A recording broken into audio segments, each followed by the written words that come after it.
Hi everyone, I'm Shannon Morse and I am super excited to give you a first look at this brand new gaming laptop from Razer. It's the 2018 Razer Blade with a completely redesigned look and feel. Now seeing this redesign, my first impression was, wow, it's sleek, small, and portable?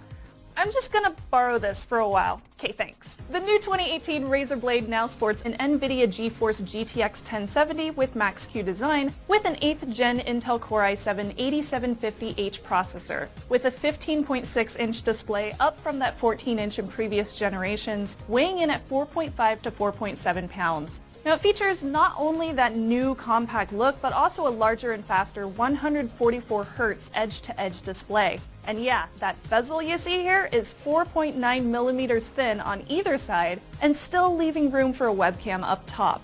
The matte IPS display is Full HD with 100% sRGB colors and an 84% screen-to-body ratio, which means in-game you get accurate colors on a large screen.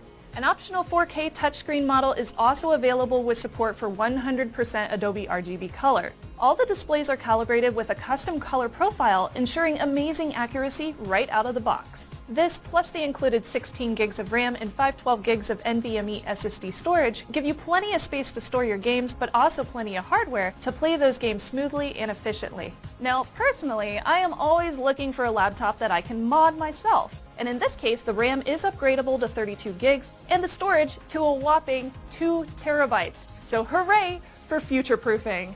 But how does the Razer Blade keep all of these components cool? Well, they've introduced some fancy new tech with an advanced cooling system featuring a full vapor chamber. Thinner and more efficient, the vapor chamber is integrated directly with heat exchangers, featuring 68.1 millimeter fins each and custom fans to keep your machine running cool during serious gaming sessions. Add that to a newer power management system to crank up the graphics or manually adjust the fan speed, and you're looking at some seriously efficient performance. Now if you are worried about the battery life, don't be. With an 80 watt-hour battery tucked into the body, I was easily able to keep it running for a full workday with some gaming and some video editing worked in as well. Now of course, it would not be a Razer laptop without the Razer Chroma individually backlit keyboard or Razer Synapse 3 built in. They've continued with those front-facing speakers as well, which offers solid and clear sound with Dolby Atmos support, and they've also upgraded the touchpad by removing those left and right physical buttons and replacing them with a bigger clickable glass precision touchpad. Now plenty of the ports are included, like full HDMI 2.0, 3 USB 3.1 ports, a mini DisplayPort 1.4 and Thunderbolt 3, but they also included Bluetooth 5 and wireless AC. And with that Thunderbolt 3, you can easily plug in a Razer Core eGPU to power the laptop with an external GPU. I'm Shannon Morse, thanks for watching.